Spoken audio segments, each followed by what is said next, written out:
Carbon neutral state बनाने की दिशा में climate resilient and low carbon development pathway for Bihar project के तहत दरभंगा प्रमंडल में आयोजित किया गया कार्यशाला। दरभंगा समाहरणालय अवस्थित बाबा साहेब डॉक्टर भीमराव अंबेडकर सभागार में कार्बन न्यूट्रल स्टेट बनाने की दिशा में climate resilient and low carbon development pathway for Bihar project के तहत वर्कशॉप कार्यशाला का शुभारंभ दीप प्रज्वलित कर अपर समाहर्ता सिविल सर्जन निदेशक डॉक्टर DRDA उप निदेशक IPRD के द्वारा किया गया। प्रमंडलीय प्रसार कार्यशाला थी जिसका विषय था बिहार राज्य की जलवायु अनुकूलन एवं न्यून कार्बन विकास रणनीति। इसमें ये कार्यशाला हुई और ये मैं समझता हूँ कि जर्मन कोलैबोरेशन से यह कार्यक्रम चल रहा है। इस तरह से इस बार जो हीट वेव आया इसने बहुत परेशान किया। 48 क्या कहते हैं 49 डिग्री सेल्सियस तक टेम्परेचर चला गया इस इलाके में और पूरी दुनिया में ये जो है हीट वेव को झेल रही है। हज़ारों लोग मरे हैं, मक्का में मरे, आपको पूरे देश में आपको करीब 150 के आसपास लोग हीट वेव से इस बार की हीट वेव से मरे। ये भयंकर स्थिति है, बिहार में भी काफ़ी लोग मरे इससे। तो इस पर क्या होना चाहिए?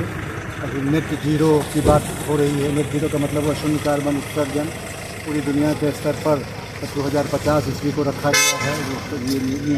ये नेट जीरो का जो लक्ष्य है वो प्राप्त किया जाए।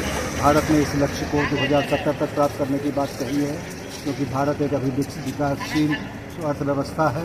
एकाएक जो है कार्बन ये खास कोयले से जो हमारे कोयले पर आधारित जो पावर हाउसेज हैं उनको बंद नहीं किया जा सकता। लेकिन बिहार भी अपना भारत भी सोलर अलायंस के माध्यम से, बायोफ्यूल अलायंस के माध्यम से और भी कई तरह के सहयोगी कार्यक्रमों के आधार पर भारत प्रयत्नशील है कि हम जो है शून्य कार्बन उत्सर्जन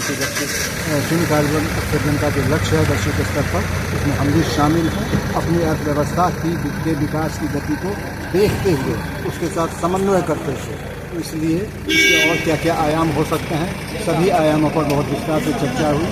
सरकार ने यूनेप के साथ एक मेमोरेंडम अंडरस्टैंडिंग किया जिसमें क्लाइमेट रेजिलिएंट और लो कार्बन डेवलपमेंट पाथवे बनाने का काम है। पिछले 3 साल में सभी जिलों में फील्ड विजिट करने के बाद एक रिपोर्ट बनाई जो माननीय मुख्यमंत्री ने 4 मार्च को लॉन्च किया। उसके बाद हमारा आज की कार्यशाला और ऐसे 9 कार्यशाला डिफरेंट डिविजन्स में होने हैं।